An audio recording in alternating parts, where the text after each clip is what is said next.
pagi Bu. Hari ini saya mohon izin untuk melakukan pendampingan individu yang kedua. Saat ini Pak Dias kan melakukan pendidikan yang berbeda, dan hari ini saya ingin izin dengan jenengan karena dalam pendampingan individu kedua ini membutuhkan bantuan dari Bapak Ibu guru yang ada di sekolah ini. Bagaimana bisa untuk melaksanakan kegiatan diskusi dan berprakasa dengan sekolah? Bisa, Bapak Guru bisa semua dan mendukung untuk kegiatan hari ini. Terima kasih atas izinnya, terima kasih atas dukungannya. Semoga kegiatan hari ini dapat berjalan dengan baik dan lancar. Terima kasih.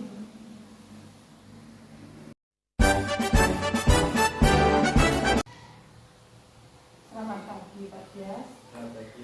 Pagi sudah siang ya, Pak siang ya. Hari ini bagaimana kabarnya Pak? Alhamdulillah baik. Bu Devi, bagaimana kabarnya? Saya juga baik Pak. Ini agak batuk sedikit tapi nggak apa-apa lah.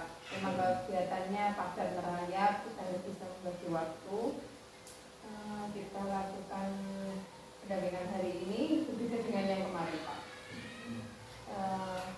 Saya ingin tahu Pak, bagaimana selama 1 bulan ini Pak hubungan dari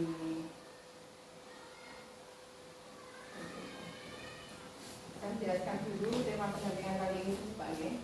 Tema pendampingan hari ini adalah perubahan paradigma pemimpin pembelajaran, dan fokus pendampingannya yaitu diskusi refleksi diri tentang lingkungan belajar di sekolah, kemudian diskusi refleksi perubahan diri setelah mempelajari modul 1.1, 1.2 dan 1.3. Yang ketiga adalah diskusi rencana merintis komunitas praktisi di sekolah berdasarkan hasil pemetaan di Lokakarya 1. Selanjutnya mengkomunikasikan visi dan prakarsa perubahan kepada kepala sekolah dan warga sekolah dengan moderasi dari pengajar praktik. Saya harapkan Pak Dias dapat memahami aktivitas pembelajaran yang akan dilakukan pada pendampingan individu kedua ini. Kali ini apakah dokumen dari Pak Dias sudah disiapkan Pak? Sudah siap semua ya Pak ya.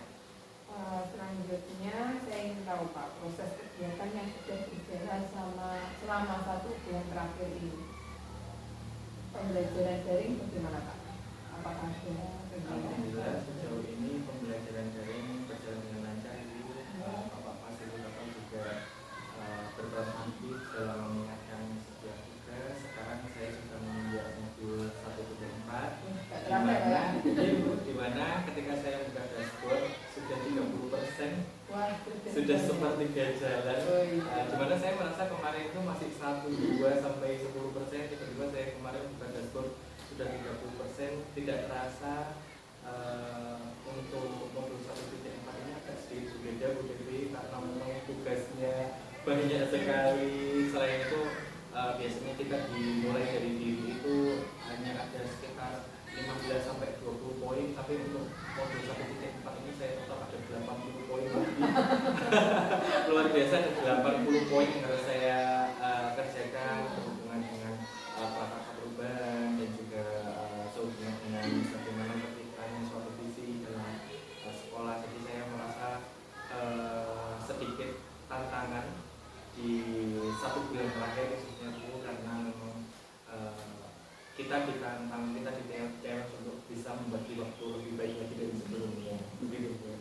Luar biasa, berarti lebih unik lagi ya Pak. Iya Pak. Jadi setiap pertanyaan itu bulirnya itu meminta pendapat Bu. Jadi kita tidak bisa lihat di internet untuk menyontek jawaban, karena hanya menurut Anda. Kalau kita lihat di internet kan pasti nanti jawabannya mungkin bisa sama seperti yang lain. Jadi selain membantu kita untuk lebih mandiri, juga saya merasa kreativitas saya dalam menciptakan jawaban akhir-akhir ini meningkatkan 80 soal lebih. Iya Bu, jadi waktu itu Pak Edi mengatakan bahwa 1 hari dicicil 10 sampai 15 soalan yes gitu. Tapi hanya saja memang karena kesibukan ya Bu, terus pembagian waktu itu kadang saya sehari itu bisa 30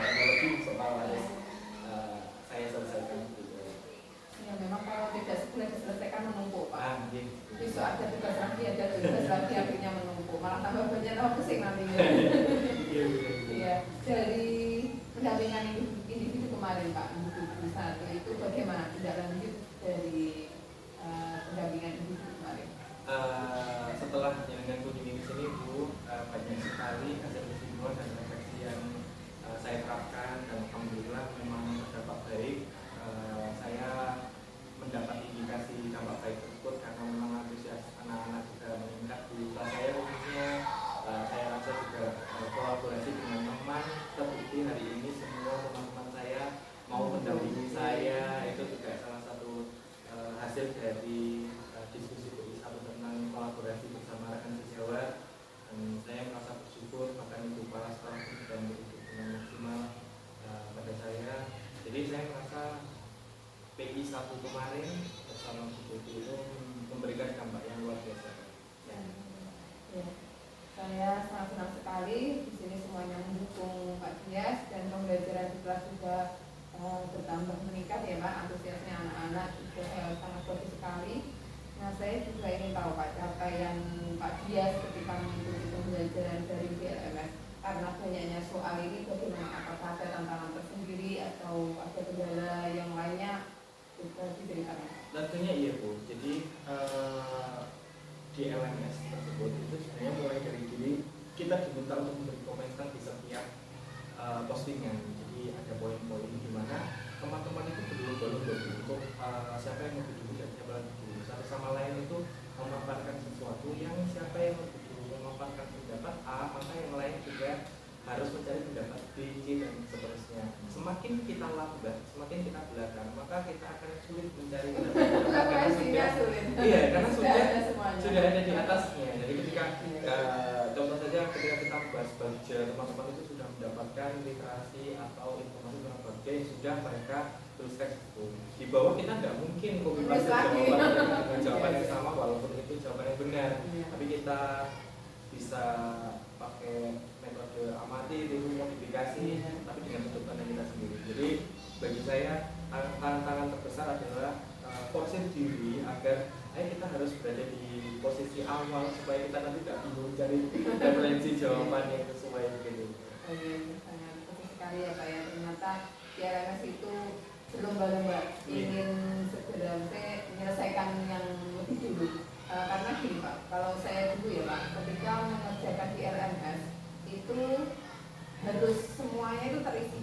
Karena di akhir nanti kita tidak mungkin kalau teman-teman sudah 100%, kita masih 90, akhirnya kita cek lagi dari awal. Itu lebih menyulitkan sekali karena banyak sekali poin-poin yang modulnya modul 1 kan ada 1.1, 1.2, 1.3. Kita kalau ngecek kembali, membuka kembali itu lebih sulit. Mendingan itu kalau saya sekarang itu semuanya terpenuhi. Jadi ketika di akhir, ketika sudah selesai AMS, kita tenang karena kita sudah menyelesaikan semuanya. Akhirnya kita tidak 100%. Kalau di akhir nanti kita kembali lagi ngecek lagi, waktu buka ini Pak yang lebih sulit. Apalagi belajar lagi Bu. Kita kan ngecek lagi mana yang belum kita isi kan, lebih sulit itu menurut saya. Ya terima kasih Pak, itu saya senang sekali mendengar kemajuan-kemajuan dari Pak Dias mengerjakan di LMS, kemudian ketika di kelas juga ada kemajuan yang sangat signifikan. Saya sangat antusias sekali, bagus sekali menurut saya. Semoga kedepannya menjadi lebih baik lagi. Amin.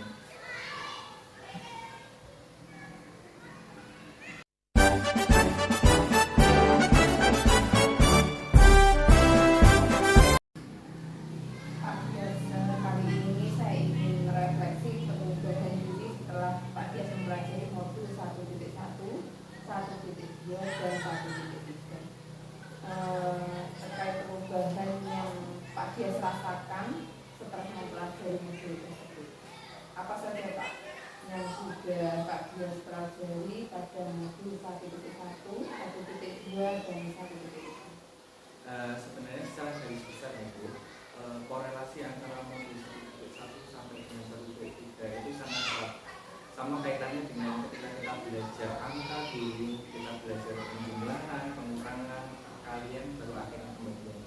Saya merasa bahwa modul 1.1 itu sangat berkaitan erat dengan modul 1.2 dan 1.3, di mana satu itu kita diberi fondasi, seakan-akan kita itu belajar tentang perkenalan angka, kita belajar tentang bagaimana filosofi belajar Goro yang mengajarkan kita tentang dasar-dasar pendidikan. Ketika kita fondasinya sudah kuat, kita hijaukan semua elemen di modul 1.1, kita berkolaborasi di ruang kolaborasi bersama, kita menginjak ke modul 1.2 di mana kita harus punya visi sebagai guru penggerak. Peran kita sebagai guru penggerak itu apa?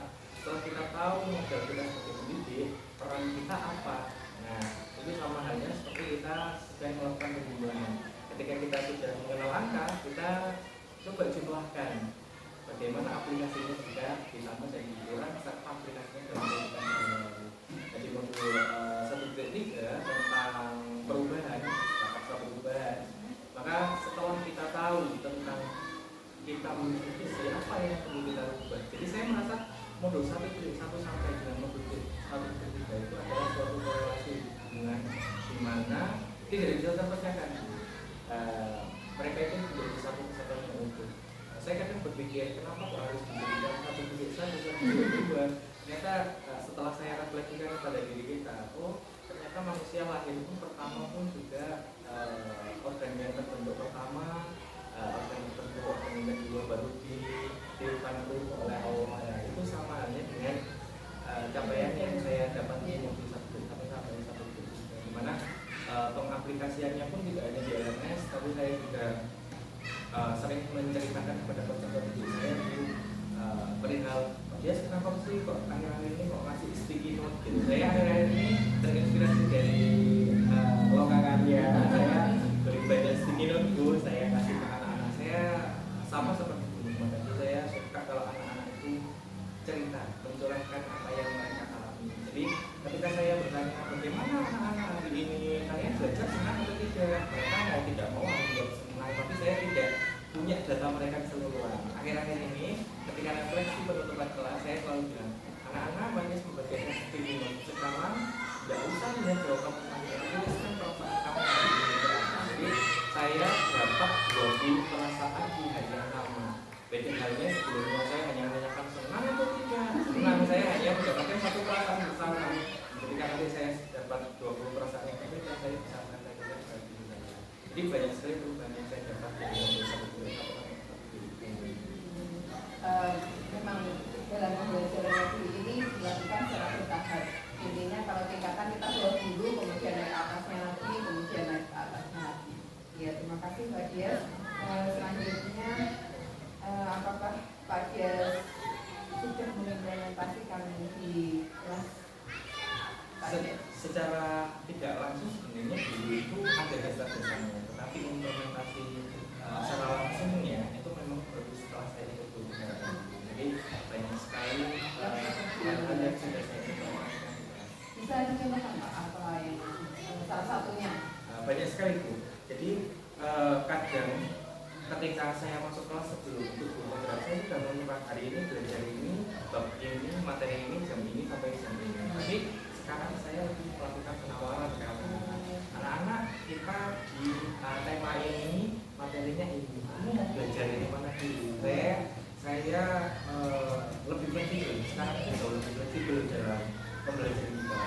Terus saya pun juga malah sekarang itu melakukan suatu kebiasaan di mana ketika jam-jam malam dulu jam 11 atau jam 12 itu ketika anak-anak sudah mulai malas itu saya ada waktu di mana anak-anak kan kok ngantuk, ya udah saya kasih 15 menit tidur dulu.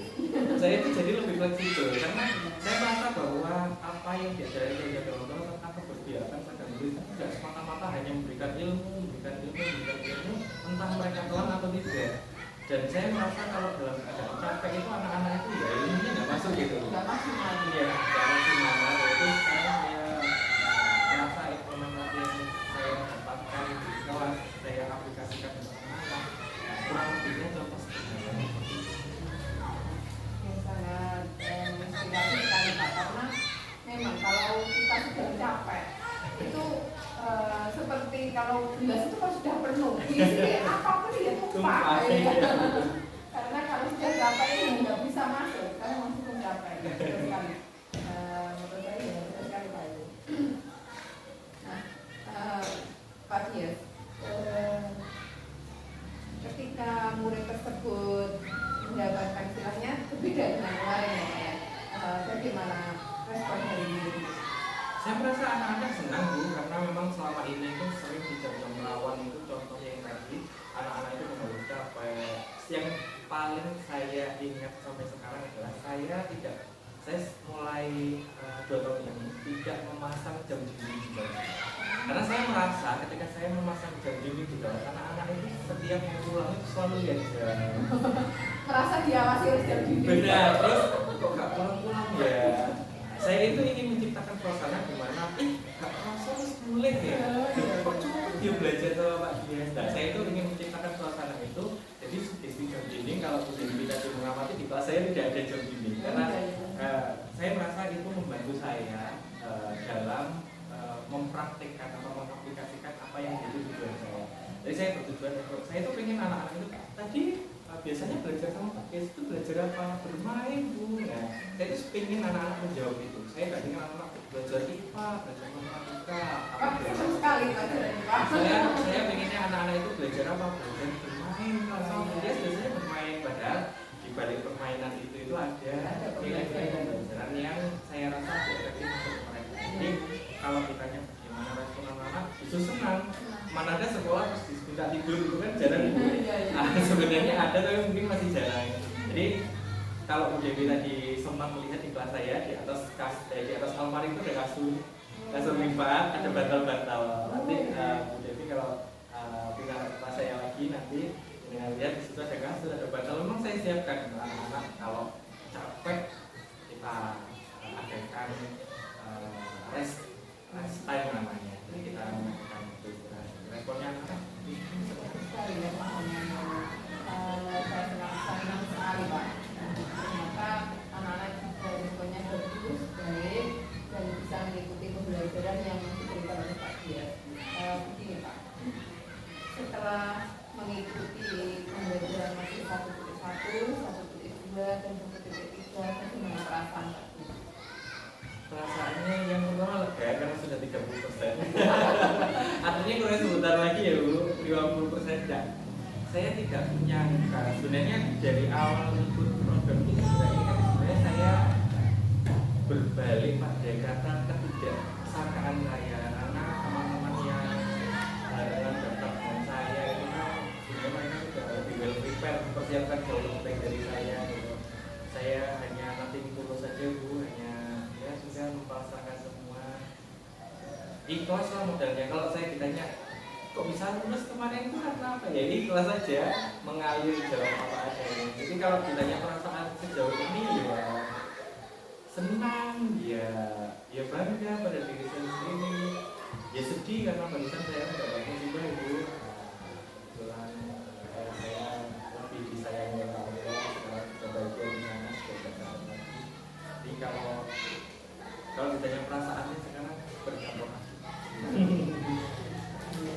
Karena kemarin Pak Dias ini sosok seorang ayah yang sangat bersemangat itu tiba-tiba benar-benar kawan.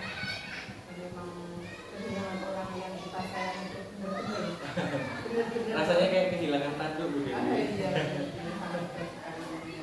Ini saya mau nangis juga loh. Pulang lokal karya itu. Setelah lokal karyanya. Ya memang dulu itu pernah saya itu ketika ibu almarhum ibu saya itu masih ada daftar pengajar praktek Pak. Tapi saya tidak lolos. Saya itu menyesal, saya kenapa kok nggak lolos? Apa peran saya koreksi, saya kurangnya ini. Nanti ketika ada tes berikutnya saya harus memperbaiki lagi yang kesalahan kemarin ini saya catat, kemudian saya harus bisa memperbaiki. Dan ternyata saya bisa lolos guru pembela, pengajar praktek di guru pembela angkatan 10 ini, tetapi saya harus kehilangan sosok seorang ibu. Saya tuh sebenarnya kemarin gini, kalau saya disuruh milih mending jika lolos saja nanti ibu masih ada. Tapi ternyata kita itu kalau naik ke lebih tinggi itu istilahnya apa ya? Cobaannya memang lebih berat Pak. Kalau kita itu mendapatkan tempat yang lebih tinggi atau kita mendapatkan posisi yang tertinggi atau rezeki yang lebih lah. Ternyata itu Ya, kita harus kehilangan sesuatu yang tinggi juga. cobaannya sangat berat sekali. Saya barusan mengalami itu rasanya.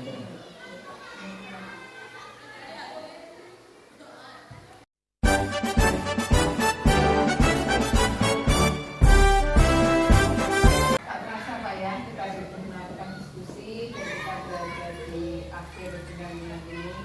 Saya ingin tahu Pak, hal menarik apa dari proses pendampingan hari ini? Hal yang paling menarik ya ini persiapan. Jadi sebelum pendampingan saya mengadakan briefing dengan teman-teman sekelompok satu PP dengan UPP tentang persiapan, bagaimana kita bisa melakukan persiapan yang baik. Terus kita juga berkolaborasi dengan teman sekolah, tidak hanya dengan bersama rekan guru penggerak untuk menciptakan suatu ruang diskusi yang tidak hanya berbicara saja, tetapi dari hasil pembicaraan tersebut itu ada sesuatu yang bisa diimplementasikan, bisa dipraktekkan sebagai suatu bentuk baik untuk perkembangan. Terutama tentang pembahasan divisi sekolah yang saya rasa tadi sangat menarik. Teman-teman juga antusias ketika saya minta untuk nanti ke depan semua juga antusias mengikuti dengan baik dan dengan semangat. Saya juga mengucapkan terima kasih untuk Bu Devi dan meluangkan waktu teman-teman hari ini. Saya merasa hari ini adalah momen di mana saya diberi kesempatan untuk menjadi pembicara di depan ibu kepala sekolah yang biasanya saya mendengar beliau, yang biasanya saya memberi saran. Hari ini saya meminta saran, yang biasanya beliau meminta saya maju ke depan menyampaikan sesuatu. Hari ini saya meminta beliau maju. Kapan lagi seperti ini ya Bu? Ini kesempatan yang menurut saya tidak hanya menjadi suatu pemimpin dalam pembelajaran, tapi ternyata dalam guru pembelajaran ini kita diajarkan untuk membangun suatu komunitas praktisi, di mana kita juga membangun komunitas praktisi menggunakan gejala di SD yang secara tidak langsung membuat kita selain menjadi pemimpin dalam pembelajaran juga bisa menjadi nakoda atau memimpin rekan-rekan gejala pembelajaran. Itu menurut saya bermanfaatnya luar biasa karena tidak semua orang punya kesempatan seperti ini. Itu termasuk juga hal yang menarik ya, yang menarik sekali karena biasanya kan ibu kepala sekolah yang memberikan masukan yang dibutuhkan, kemudian ini dengan yang memimpin, latihan yang memimpin. Iya, Pak Dias, yang sudah baik dari pendampingan hari ini apa? Saya merasa yang sudah baik dari pendampingan hari ini semuanya sudah dalam dengan lancar, persiapan yang sudah baik.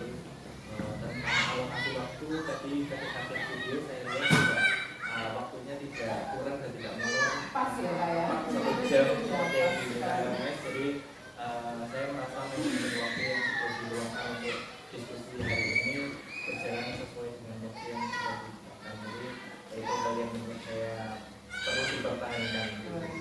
Terima kasih Pak. Karena pendampingan hari ini itu berbeda dengan sebelumnya. Kalau sebelumnya kita kan di kelas saja dengan murid. Hari ini kita akan diskusi dengan anak-anak sendiri dan juga Pak Dias belajar menjadi pemimpin, mengikuti diskusi bagaimana caranya berada di depan. Biasanya kan kita mendengarkan saja. Kemudian Pak Dias menjadi pemimpin di depannya, termasuk hari ini berbeda dengan pendampingan yang kemarin. Pak Dias, apa yang perlu diperbaiki untuk pendampingan berikutnya? Sebenarnya secara garis besar semuanya sudah baik Bu. Tentang kemarin masukan saya di DP 1 ke Bu Devi tentang Bu Devi tolong beri saya waktu lebih lama untuk mempersiapkan, tapi ternyata di pendampingan 2 Bu Devi sudah beri saya waktu 1 minggu lebih sesuai dengan permintaan saya. Jadi saya ucapkan terima kasih untuk masukan saya, ternyata diaplikasikan di pendampingan 2.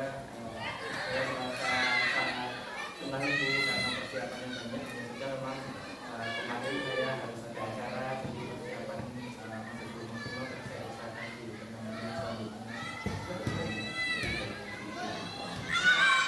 Semoga dengan pendampingan yang ketiga kita bisa menjadi yang lebih baik karena nanti kan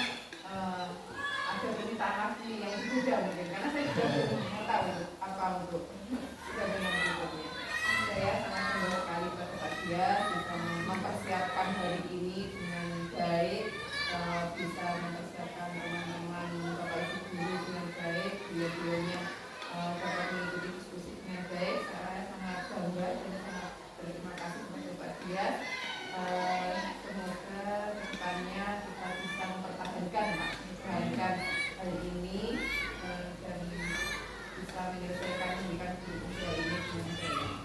Pak Dias, saya ada beberapa pesan ya sebelum saya akhiri. Jadi saya ingin mengingatkan Pak Dias untuk menyebarkan, mengumpulkan dan mengikut survei di RNS tentang kompetensi guru penggerak, yakni lembar umpan balik dan lembar tidak.